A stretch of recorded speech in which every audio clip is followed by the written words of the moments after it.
it's Dr. Amanda with StraightSmile Solutions, StraightSmileSolutions.com, and today we're going to talk about doing aligners or braces, but really more aligners, Invisalign with a bridge. And I want to remind you all, anytime you have a case with a bridge, it's going to be very, very, very compromised. Even more so if it's in a front bridge than a back bridge. Back bridge, we can probably manage it. We just won't move the back teeth at all. We'll only move the front teeth, right? So if it's a super crowded case, that may not work out, because let's go over how we get space for crowding again. Well, you can get space for crowding with proclination, leaning the front teeth forward. Sure, we can do that a little bit, but that might look weird if you can't move the back teeth, because it might be a really V-shaped arch. So that's kind of look bad, right? We can expand the arches, but we can't do that if you have a bridge, because even if the bridge is only in one quadrant, what do you want me to do? Expand the whole left side but not the right side? The whole arch is going to be weird and wonky. So if you can't expand one side, you can't expand the other side. It's going to look weird. And you can't expand, well, I mean, theoretically, if the bite wasn't fitting together well, you could expand one arch and not the other, but usually that doesn't work out. So it's better just not to touch it. So yeah, it's really, really limited if you have a bridge. So one of the easiest ways to mitigate this that people get all freaked out about, but then often when they talk to the patient's fine with it, is to section the bridge. So especially if the bridge is ugly or non-functional or kind of weak, or if the patient's wanting an implant anyways, what a great way for you to get more production for your practice and put something healthier in your patient's mouth by putting in an implant and taking out the bridge, right? So here's the steps to doing that. Yes, you're gonna have to rescan after you section the bridge. So I recommend taking an impression with the bridge in, creating an interim or temporary essex for that arch based on the bridge, what the bridge looks like, right? Have that ready to go. If you wanna learn more about filling pontics, you can go into my channel, or if you can't find it, you can, anything I reference, I probably already have a video on it. I have over 3,000 videos, and I know where they all are, what they're all named, because I made them all, right? And remember, I'm doing this for free. Oh, well, no, it costs me money to produce them, to edit them, to make the graphics. But I do this as a way to give back to the community because I have a lot of information.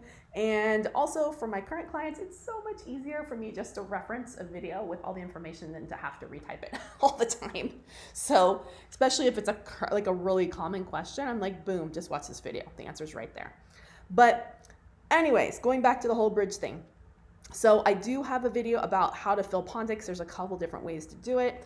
Just go into my channel specifically, not just YouTube, but my channel, and look pontic. And there'll be a how-to video on how to do that. It's really cheap, it's really easy. So you just load the pontic up so that when you section the bridge and you take the pontic part of the bridge off, when you take the middle part of the bridge off, you section it with a disc or a handpiece. I mean, it's gonna be hard if it's porcelain. You're gonna have to go to town on it. But you take the middle piece off, but you already have the essex that goes over it with the pontic ready to go. Patient can go home with that. Usually the tissue's kind of nasty anyway, so let it heal up. Come back in a week, rescan for the Invisalign, and we're good to go. And of course, you're gonna have pontics in the Invisalign all the time. Usually what I recommend, and don't virtually remove it, because it is not gonna be accurate if you do that. You always wanna rescan after the tissue has healed. If the tissue's been nicked or if it's kind of funky. Otherwise, you can rescan at that appointment after you section it and you smooth out the, the contacts where it was attached, make it nice and round and everything like that. Yeah, so rescan, they have their temporary retainer. Remember, they're gonna probably be eating with it if it's a front teeth one, so you might wanna give them more than one because it's not gonna last that long.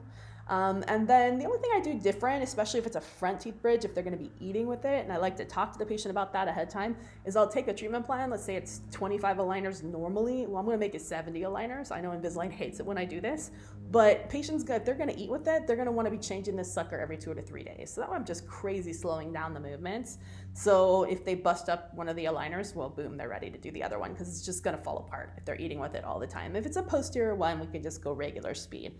But if it's an anterior one, it's gonna get nasty. So 7-day changes is not gonna fly.